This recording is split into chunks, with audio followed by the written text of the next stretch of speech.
Alright, hey, what's going on, guys? This is HobFoote, and we're playing some more Red Dead Revolver. Going back in time here. We've got a whole bunch more stuff in our journal. It's pretty filled out at this point, I imagine. Let's take some look at that real quick. We haven't looked at that in a while. Still only these characters. Still twin pistols or twin revolvers, that's new. Most folks can't handle two at a time. That's what she said. Watch out for them who can. She also said that. You can start shooting on Monday and keep it up into Saturday night. This is just a giant, that's what she said, joke. It seems like it takes a week to reload them, too. Alright, well, learning some info there. Ranged weapons, got a bunch of stuff. I think we looked at the owl rifle before. Repeaters new. Good for hunting. Man and beast. That's creepy. Best for hunting rabbits, but don't turn your back on one. I remember that. Whoops. The sawn off. The hand cannon. Playing murder at close range. We use the sawn off it yet? Or sawn off at all yet? I don't know. Got dynamite's a new one here. Normally meant for blowing up mountains, the results can get pretty dang ugly when folks start throwing it. You know, everything's always fictionalized, so I wonder just how much, people just, oh yeah, I just got some dynamite here in the cupboard. How common was that actually in the quote-unquote Wild West, Ugly Chris's gang, yeah, we looked at all them. This is going to be a bunch of the peoples we done killed. Professor Perry's Peculiarities. Oh man, we haven't unlocked many of these. Atlas Jones carries brass knuckles wherever he goes. Not that he needs them. Don't remember him per se. Oh, he had the shield, I think. Lightning LaRouche. An unexplained fire kills Preston O'Leary and Perry steps in. LaRouche is one of two performers to survive the change in management. Perry finds him very useful for persuading folks to buy potions. Fire breather burns competition. One of the most amazing practitioners of fire breathing can be seen in O'Leary's traveling circus and carnival show. Mr. Lightning LaRouche thrills the hearts of fans young and old with his mastery of blazing infernos. When asked where he learned his trade, Mr. LaRouche replied, nothing. Pig Josh. He replied to Pig Josh. There's no denying Pig Josh can draw a crowd, but no one can stand his company off the stage. He mostly keeps to his wagon between shows, feeding bits of bloody meat to his trained buzzards. Trained buzzards. Okay. Heaven knows what he blows up to get that meat. What an assortment. What a cast of characters. Outlaws in 12 states. Have we looked at this one before? Bad Bob Larson. We might have looked at some of these. Bandito, yeah, I think we looked at Bandito before. Cooper, I don't remember looking at Cooper. As I recall, the first gunfight Cooper ever took part in was against the Cornet brothers. Cooper dove into an old apple barrel, and darned if he weren't the only member of his gang to come out alive. He hasn't come out of that barrel since, and I hear he's talked some other fools into doing the same. Okay. Father Driscoll, oh yeah, we looked at him before. Jacques. The Northwest Mounted Police offers $50 in gold for the person or remains of Jacques Marcus for assassination of legal claim holders and theft of gold, both dust and nuggets. Gotta snort that dust. We get all kinds around here, but they all bleed red. Should have stuck to killing moose. Jethro Greensleeves. When Annie Stokes first hired Jethro, he seemed like an experienced and trustworthy ranch hand. He turned out to be capable, all right, but as trustworthy as trustworthy as a sidewinder. English, tell you what, man. Things started to go missing around the ranch. Jethro would disappear for days, come back with new clothes and whiskey on his breath. He mustered enough charm to get back on her good side, but she should have known right then. I guess so. I guess that's at her next. Juan Loco Sanchez. This crazy hombre gets around. Seems he's been party to near every train robbery and bank heist in these parts. He always wears a quick draw holster and bandana over his face, but witnesses recall his eyes most. You don't need to know his name to know he's crazy. $250. Oops, that's not what I wanted to do. There we go. Udo Kang. Wanted, dead or alive, $50 reward. Suspected of murder and mayhem. See, this is back before you were states, part of the Union. Dead or alive, you get a reward for him just on suspicion. Christ. Suspicion of this. You were guilty, and you didn't get to prove innocence. Instead of innocent until proven guilty. Anyway, he ain't too tall, but pound for pound, Udo Kang is one of the most sadistic characters you will ever meet. They say as a child he was big for his age and used to bully and terrorize all the rest of the children. Problem was, he simply quit growing. He had to learn to fight dirty to make up for it, and has been bushwhacking friend and foe ever since. Yeah, it sucks being short. That's my true life. Wanted, dead or alive. More people's here. Bloody Tom. We looked at Bloody Tom before? Yeah, we looked at Bloody Tom. Dan. One of the toughest men alive, Dan drinks in Brimstone Saloon regularly with his even bigger and stronger brother Sam. These brothers know I won't risk facing both of them at once, so they usually stay together. The governor has pardoned them every time I bring them in, so I just gave up. Yeah, I can see why you would. Harry Hatchet Schultz. $500 reward. Whoa. For Harry Hatchet Schultz, wanted, dead or alive, for the chopping of things he shouldn't. Interesting. We've got $500 reward for chopping that bean sprout over there. It's my property. Seems Harry's pa would punish young Harry by making the boy chop wood for hours. Harry's brothers and sisters would taunt him while he hacked. By the time the lad reached 15, not a tree stood within miles of the family cabin. He's been whacking his way through life ever since. Well, isn't that just how we do it these days? You gotta whack away your frustrations. Wink, wink, nudge, nudge. We looked at these guys already. Robert Pedrosa. Crimes too numerous to list. Roberto and his brother, Rico, so traumatized every hombre who survived near their native town in rural Mexico, the brothers became infamous. When their fame spread to the federales, the brothers decided to migrate north. Now they're our problem, according to barroom, I said bathroom. To barroom rumor, Roberto has another side most folks don't hear about. He carries around a copy of Melville's Moby Dick and reads it over and over. Could be he identifies with the whale. Oh, man. Oh, I forgot until right now we were talking about the federales. We're playing some sort of assault against, I don't know, the Union or something. They keep blowing me up. I forgot about that. That episode flew by. That was a little longer. Captain Bufias. Never have I met a man so thick of skin and thin of heart as Captain Bufias. Bufias. Facetious. Seems like he has no fear or mercy for the strong and weak alike. I once saw him shoot a man dead for laughing at his stained boots. Bufias then used the corpse as a footstool for the rest of the evening. Maybe if his victim had known where the stains came from in the first place, he wouldn't have laughed. That's all we got on them. Must be where we're at in the story. Oh, nope. That's not down. Okay, not over. Citizens of the Wilderness. I love the way this book flips through. Oh, these are new. Fred Kenyon. In the words of Fred Kenyon, pouring drinks in Widow's Patch is like handing raw meat to starving wolves. I mostly serve whiskey straight, but always keep my mixing spoon at hand. Its point is honed razor sharp. Oh, okay. Just right for nailing a gunslinger's hand to the bar long enough for me to grab my shotgun. That is really smart. Huh.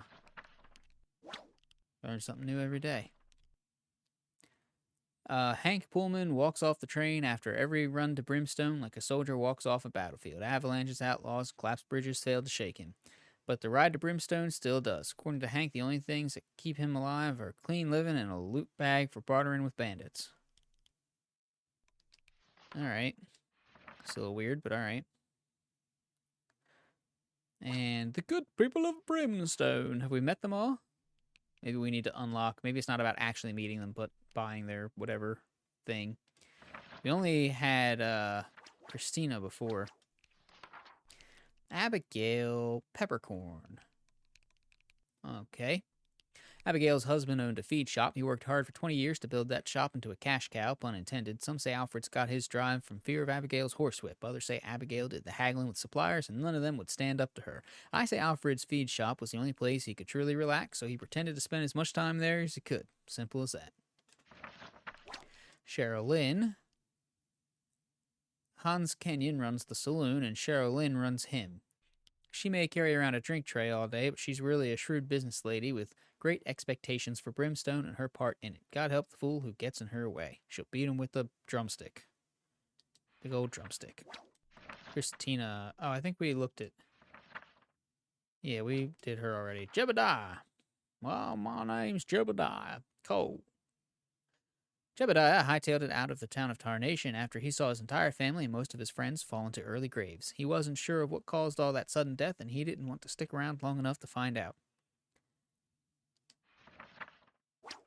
Jody. Another hanging. All right. Even though Jody is more boy than man. Okay. I was looking at the picture and I thought it kind of looks like a boy, but his name's Jody. And then they said it's a male, so okay. Is Jody an old school unisex name? Interesting. I always find that interesting how things like that change, whether, language or name or whatever. Oh, God. Okay, I thought I wasn't recording for a second. Okay, yeah, I'm recording. I was like, oh, God. Even though Jody is more boy than man, he is the town's only reporter, typesetter, and publisher. By day, he collects rumors with his quick draw pencil and paper. By night, he puts together a paper that's sure to be entertaining, even if it ain't all true. He knows even more than he writes. Interesting. See, that is an enterprising fellow right there. That's who you end up having a family fortune that lasts well into the following centuries. As long as something, life doesn't come along and mess it up. Lily Bell Parsons. Lily Bell Parsons traveled all the way from New York City to marry a man here in Brimstone. That was dumb. Her father had arranged the marriage. Oh, that explains it. And Lily Bell was an obedient and proper daughter. Sucks for her. Before she got here, her betrothed was gunned down in a stage holdup. She decided to stay in Brimstone anyway, dummy, and try to find another husband and make a life for herself. Well, I wonder if she'd consider an old sheriff like me. Oh, is this supposed to be the sheriff's book? All right. Kind of got a couple references like that where it's like coming from someone else's perspective or something. Matthias Lamprey.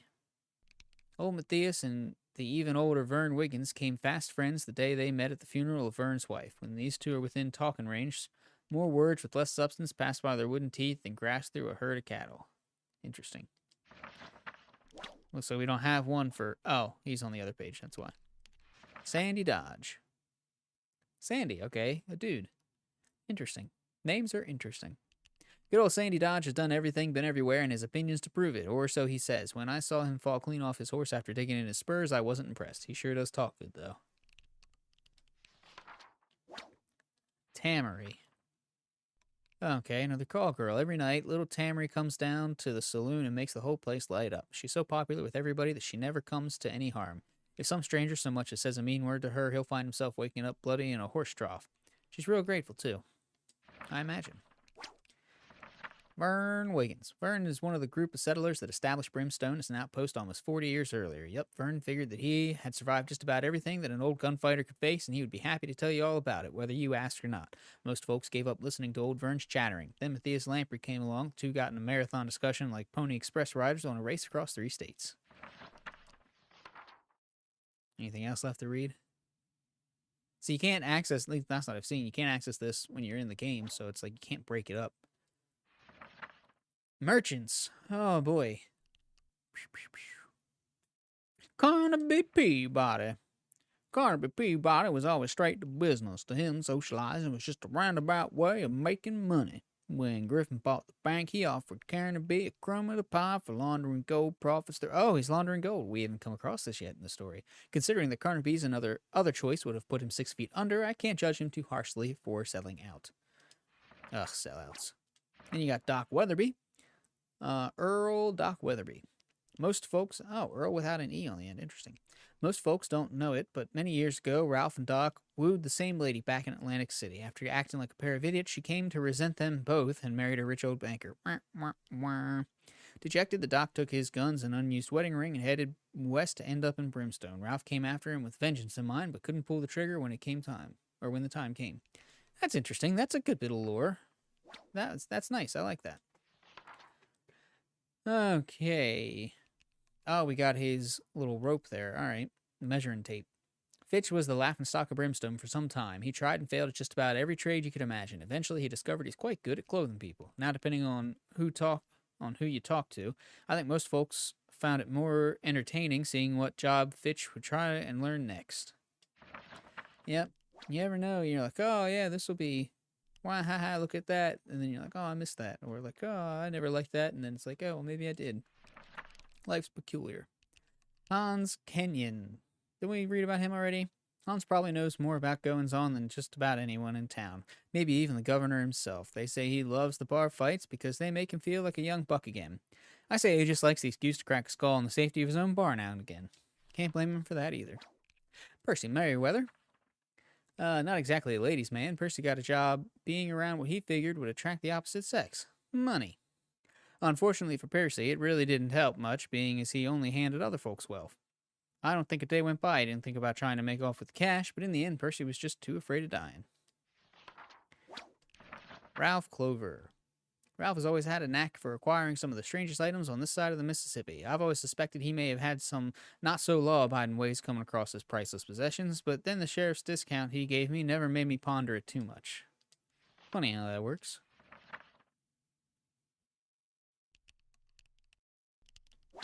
Protectors of Brimstone. This ought to be interesting. Not too many of them. Wait, didn't we fight these guys?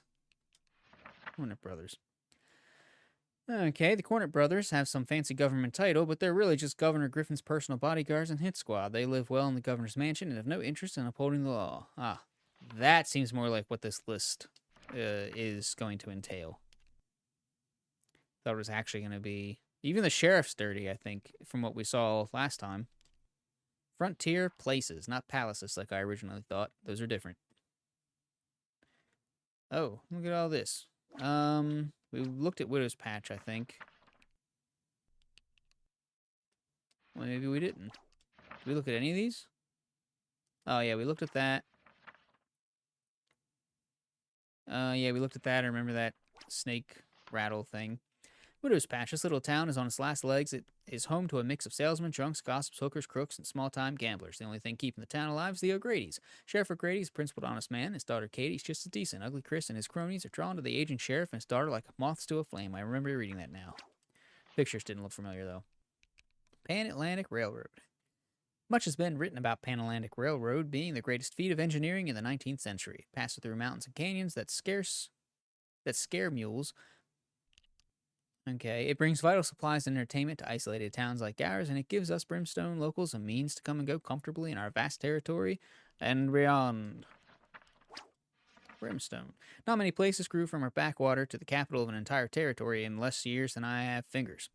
This happened to Brimstone because of gold cursed with innocent blood and mined with forced labor, but at least the owners of the gold mine spend their money around here. There's plenty of places to spend that gold, from the gun shop to the saloon. Us locals would be hypocrites to complain. But we will anyway. That's what we do. Tarnation was the odd child of the territory. Its sheriff was murdered the week before the governor was to recognize it as a bona fide town. No other sheriff dared show up after that, so the place grew into a proper community of criminals. Fairgrounds. This abandoned army outpost has been used as a stopping point for many a traveler until Professor Perry and his cursed carnival showed up. With the carnival making its potions by the gallon, the crops have long since died off, and cows that wander in and drink from the wells die where they stand. Even the buildings have decayed beyond their years. Nothing festive lives in these fairgrounds. How do they sell these potions if they're that bad? Surely no one goes back and buys more. Oh, Widow's Patch at night. Interesting. Have we gone there? Once upon a time, this little town has all the right features. Okay, nowadays the few honest folk left to lock their doors at night. Sheriff O'Grady just doesn't have the strength to stay up late at night. Ugly Chris and his gang pretty much have the run of the town, and they're the only thing that keeps even worse characters from showing up. Some of those sentences are just not written well. Annie's Ranch. When Annie's father passed on, he left her a fine stretch of land near Bear Mountain, along with enough money to build a ranch and fulfill her dream. Annie had no interest in mining, but Governor Griffin fixed himself on making Annie's property his own to keep people away. He sent two of his thugs, Longhorn Luke and Holstein Hal, to force Annie to sell or else. Too bad none of them knew that Annie was the best shot with a rifle in the territory. Wah, wah, wah. And the Brimstone Saloon. The Brimstone Saloon sure keeps me busy. With all the gold coming through, it seems like the drinks never stop flowing. Business has been so good that Hans and Christina have added a theater to give the place some more class. Between the whiskey, women, and song, I'd guess half the gold from Bear Mountain passed through those doors. That means to me you're in the right business.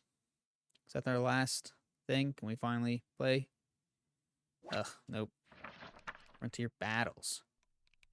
They mean gunfights? Oh, this is just like profiles and stuff.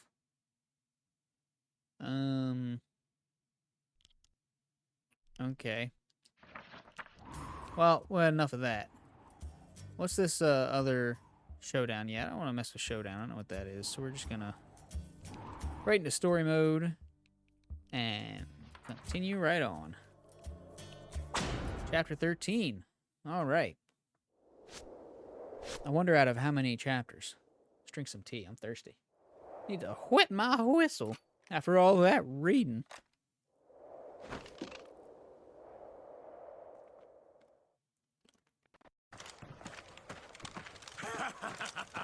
Oh, that's right. Gotta start all the way over here.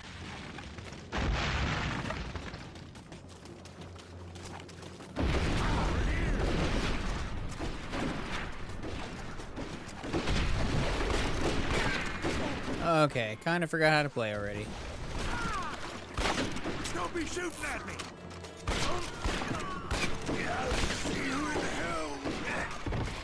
My people are gonna die immediately. Somehow I hit him. Ooh, almost got blowed up. Oh, there's a guy up there.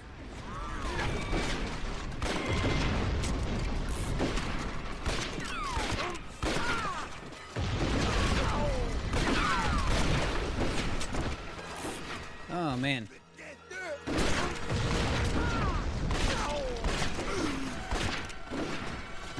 Oh, there's a guy over there. Apparently there's a guy beside me? How did he get over there? Okay.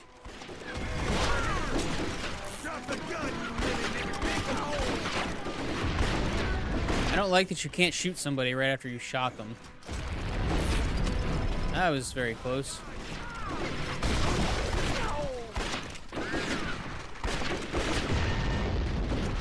What is the point of having two companions that apparently just die right away?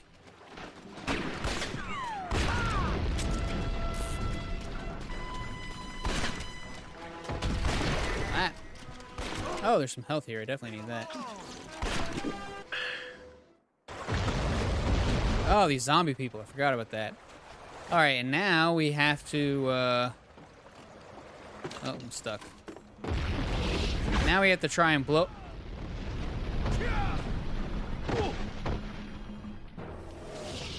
Ah, really?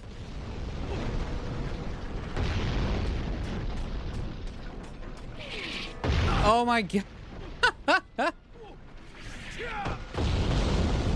What the heck?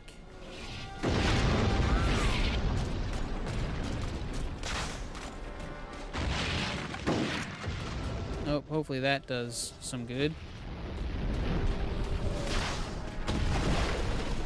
Oh, nope, that was no good. Ooh, I got lucky there.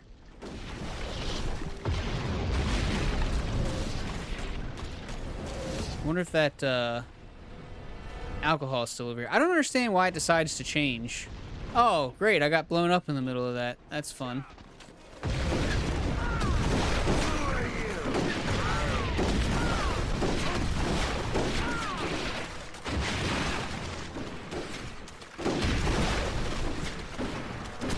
How do these people get behind me like this?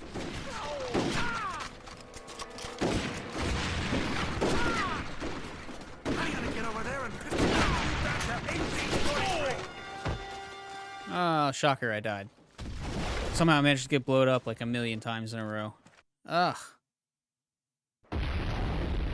This sucks.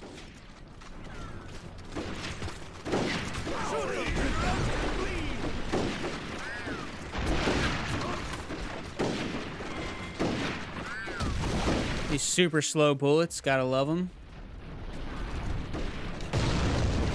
See, those don't blow me up. Some for some reason. Drop the gun, you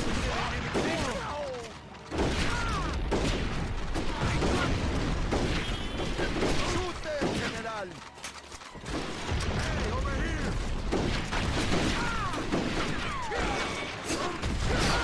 Oh, there we go. I was like, I think I have a bayonet somewhere.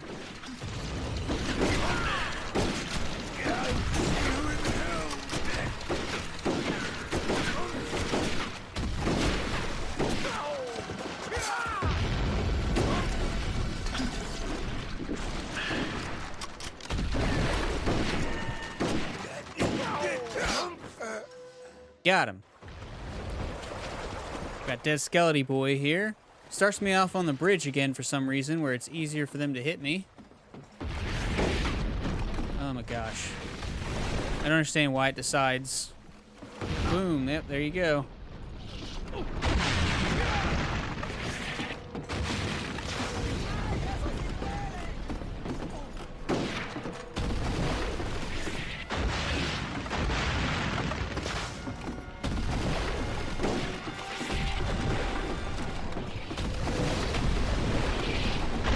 How are you supposed to blow any of those things up? They don't blow up half the time.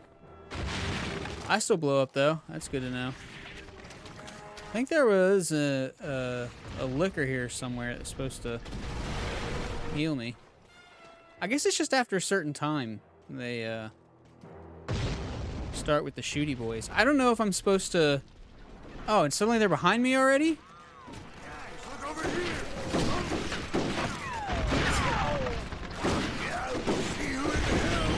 Look at this, it's swarmed up already.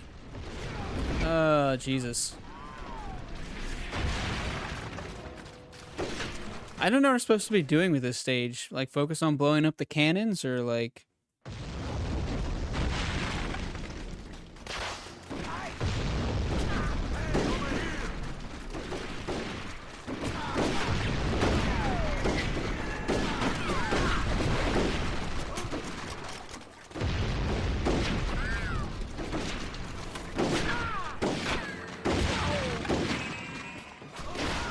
See, I can still shoot the flares, but I don't think it matters. My peeps are dead already. Also, I don't know what they do. Seems inconsequential.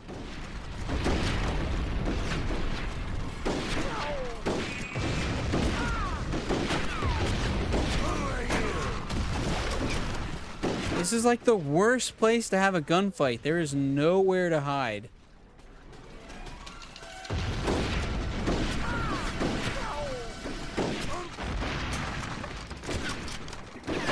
Everybody can just walk up behind me. Thank God I've got some health.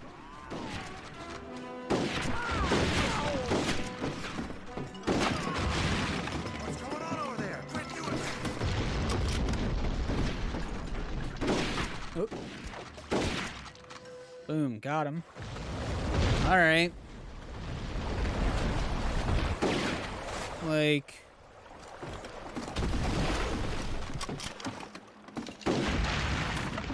Nope, that's not what I wanted. Oh, I keep thinking there's a dodge button, but there's... Aw, really? I call bullshit. Somehow none of these cannons ever blow up. I don't understand that. Also, I'm gonna be half dead. See, what the...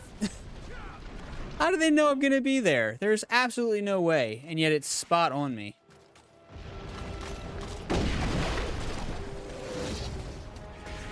I can't get any alcohol to,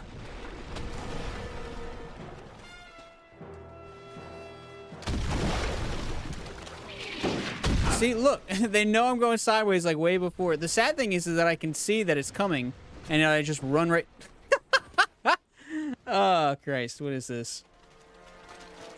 Alright, I need some tea. This is some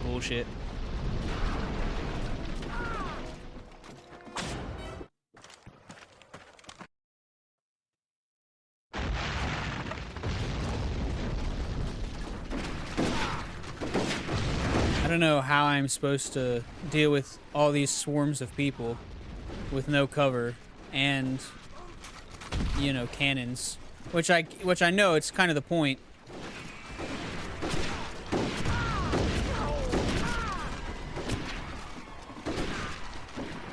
How's he? Also, the fact that these guys take like 3 bullets to kill.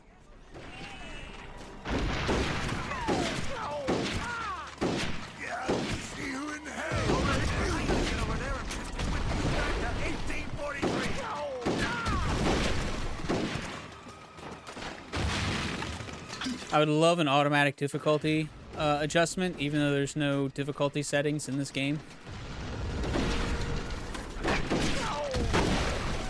I was hoping using the rifle A, with giving me more range, would also allow me to do more damage.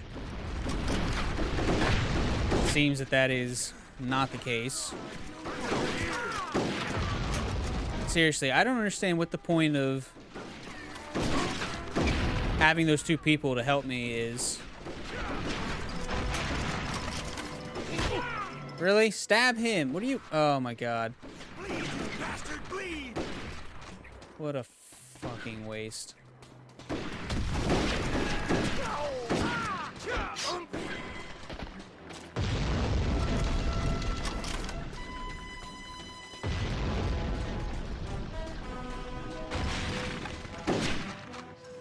Oh, no health? Come on now. See, and it puts me back here. Like, what the...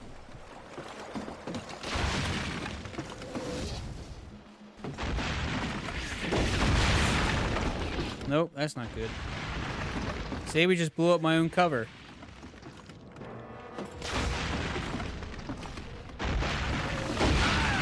Oh, Christ. Really?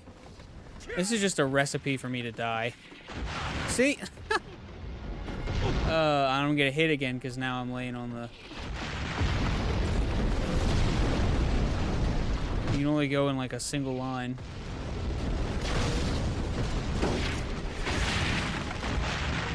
Just gonna like stay behind here and like... Nope. Now I'm gonna die. And I don't know whether I'm supposed to kill these guys or, like, kill the cannons. Oh, health, health, health, health, health. Oh, thank goodness. Ah, freaking cannons. Alright, I need to stay under the bridge. Oh, really? Freaking...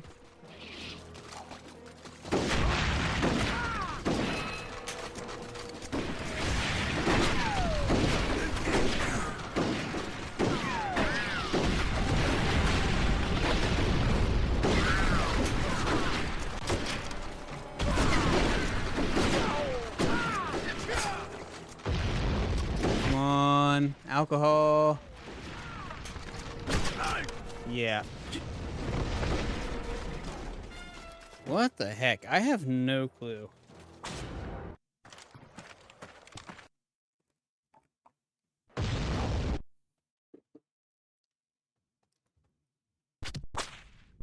Difficulty options somewhere?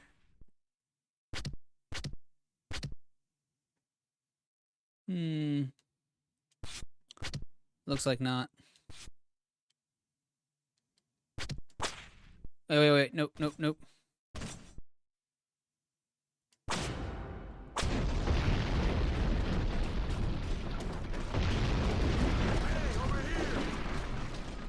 Wait, why am I using the... There we go. That's what I want to use.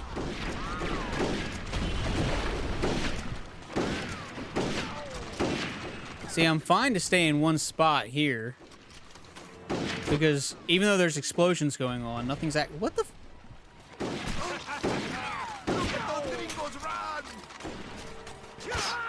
No wonder I'm freaking... Oh, here's a good place to hide if I need to. Except somehow there's an explosion went off right next to me.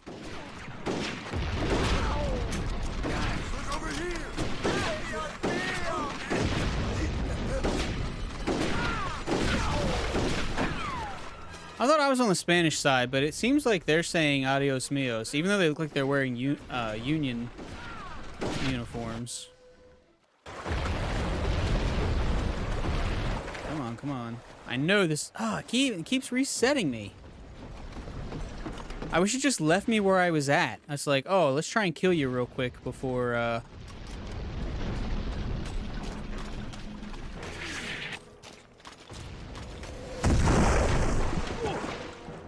Oh, man. Oop.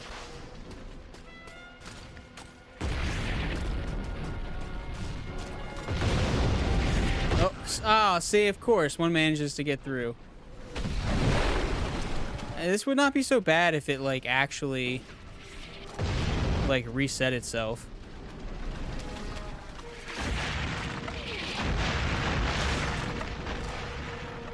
It must be, like, a set amount of time, and then, like, the soldiers come on.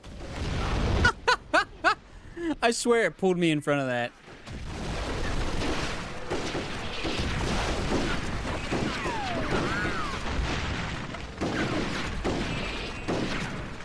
I'm dead in 5 seconds.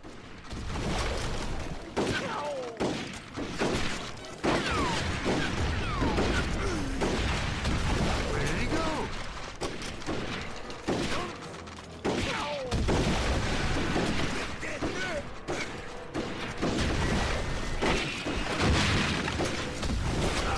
Yep, there we go. What the heck? We're gonna spend a whole episode doing this. It's gonna be the worst episode ever.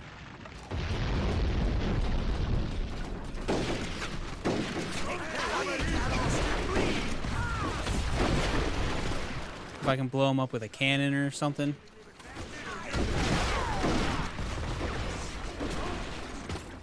Wonder if I can just start early.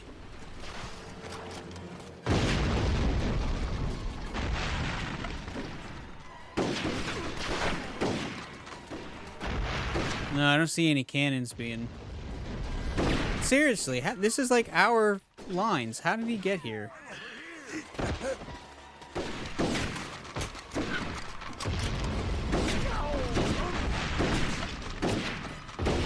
I mean, it's doing a really good job of, like, showing how incredibly futile it is for, like, in situations like these, in real war, real battles.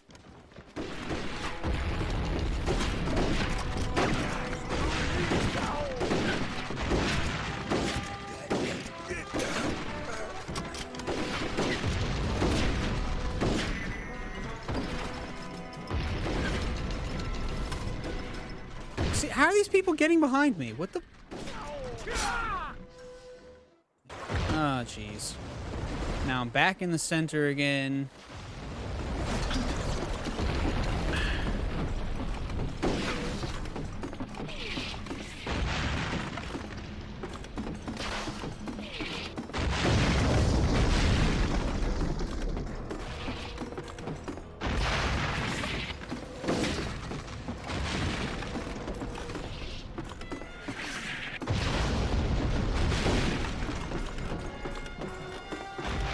See if we can do this very quickly.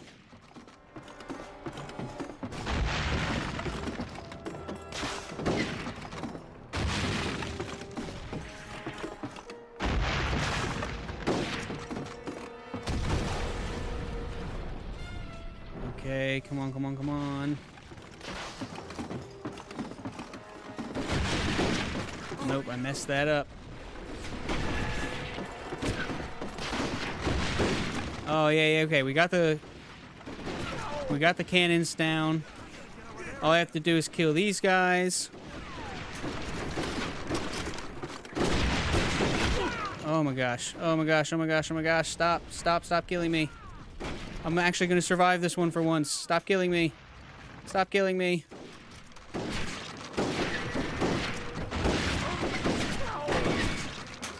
Health, health, health, health.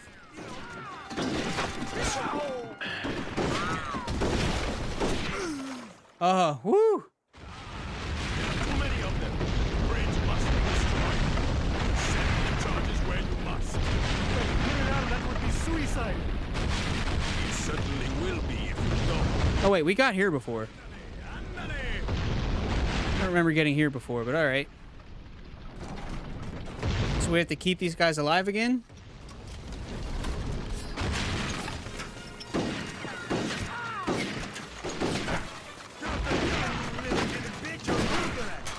Oh, these guys, I have to keep these guys alive. That's right.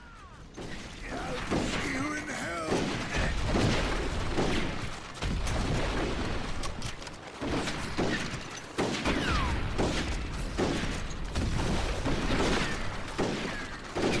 That's what happened last time.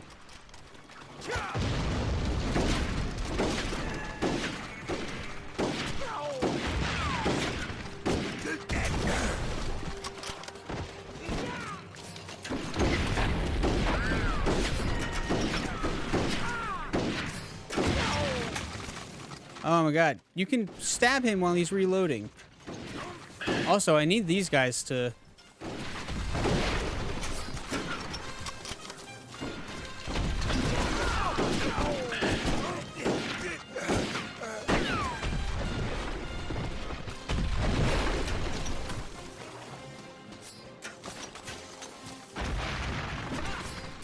Oh, who's getting attacked?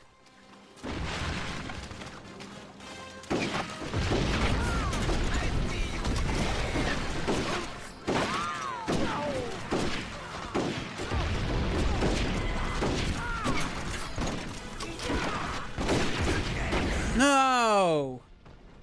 Oh my gosh, and now I have to do all that over again.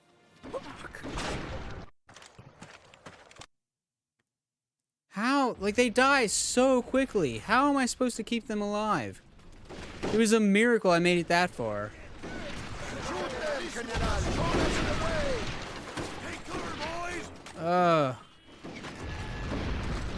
Maybe I should have switched to my pistol at that point. Although I do like having the bayonet.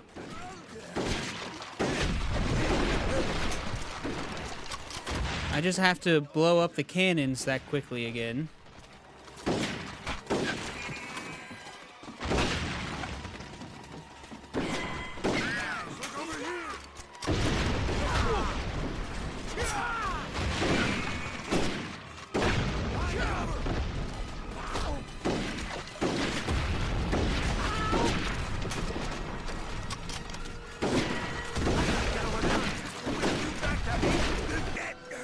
Wow, they both stayed alive.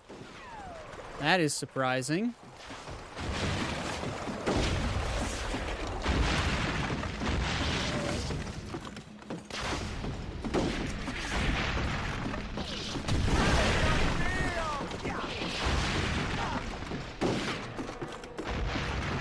I wish I could load flares a lot faster.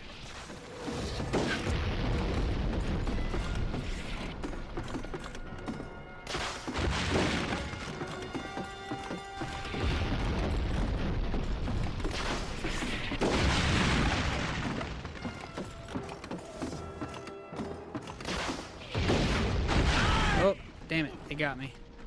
Ah!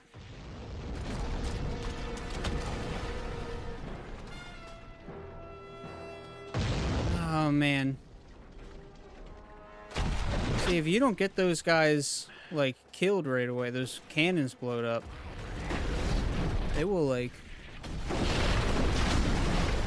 Who are you? Man, I don't know where they're...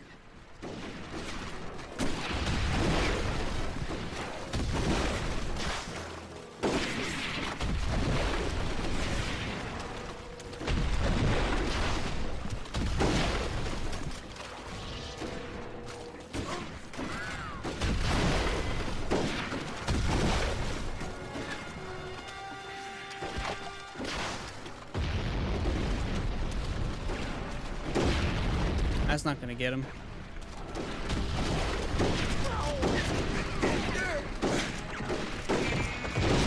Apparently I've got 2 of those cannons left somehow, somewhere.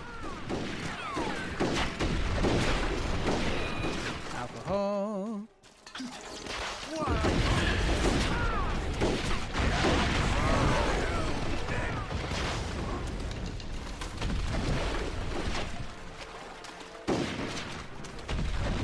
really should go back on top of the bridge for this. I'm gonna get blowed up on the way there, but that's alright. How am I still not blowing up those?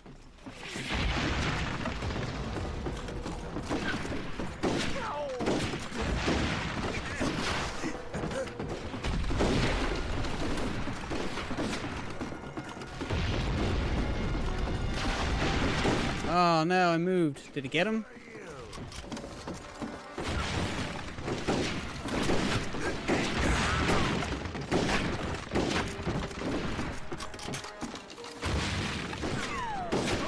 How are those cannons still there? I've been on them so many times. What's going on?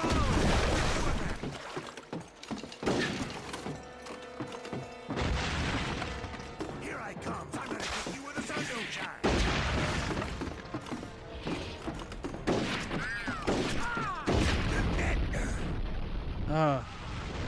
And now these cannons are going to blow us up as we're trying to set charges.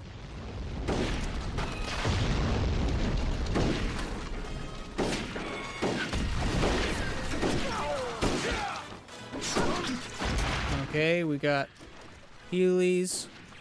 I cannot protect these guys and not blow up from... Also, how many charges do they have to set? Why are they going all around like 5 different ways? Stay grouped in together so I can get you guys, you know?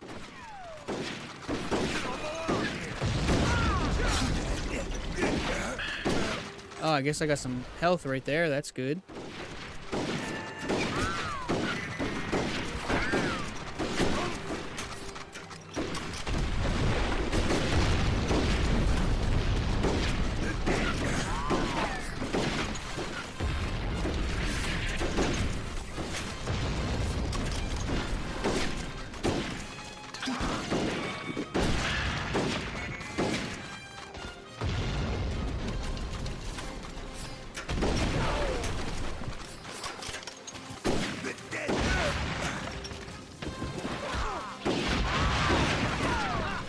Can you just go through a wall?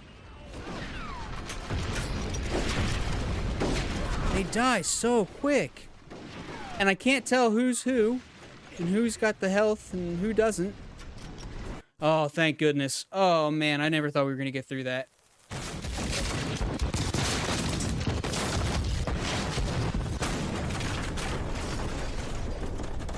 Please let this be the end. Also, they clearly don't need a bridge. Ándale, ándale. We've been walking all over that place. Gringos to cross the Rio Grande. No uniform. He must be a spy. Bring him to me.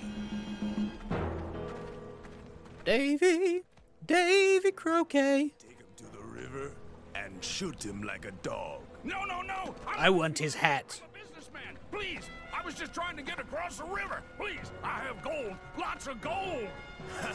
You lied to save your pathetic life. No, it's true, it's true. I have gold. Bring him to me. Take him away. Bring him. Now take him away again. It's lots of gold. More gold than you've ever seen. A gold mine. And it's just over the border in the territory. If you spare my life, I can give you half. Huh?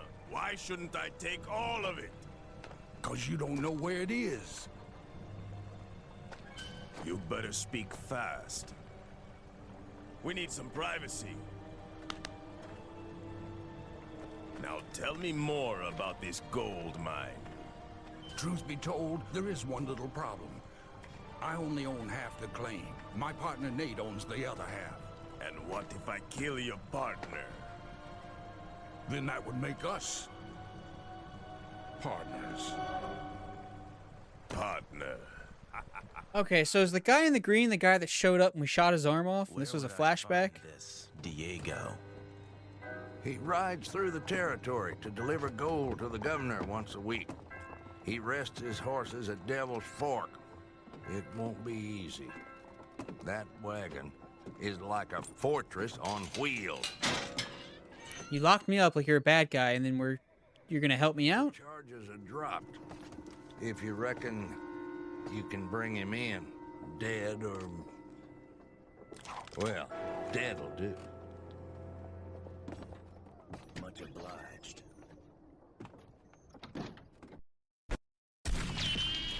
Hey, that is not enough money for what we just did. 5 minutes. I got a good on that. How anybody gets better than that, I have no clue. Well, we've used up all of our time between reading and doing this over and over again, so thank you for tuning into the most boring episode of this ever. I'm actually sure it could be quite worse, but appreciate you hanging out here with me on the Brat Cat channel. And if you liked or disliked or you want to laugh at me, you can write that down in the comments, and you can share this and be like, look how much this guy sucks. Send it to all your friends, whatever. I don't care. Yeah, that's it. So, oh man, did I have the audio right? I'm just now looking at my... okay, yeah, I did. There was just no audio going on. Okay. Anyway, that's it for me. Thanks so much for tuning in, and peace out, Girl Scouts.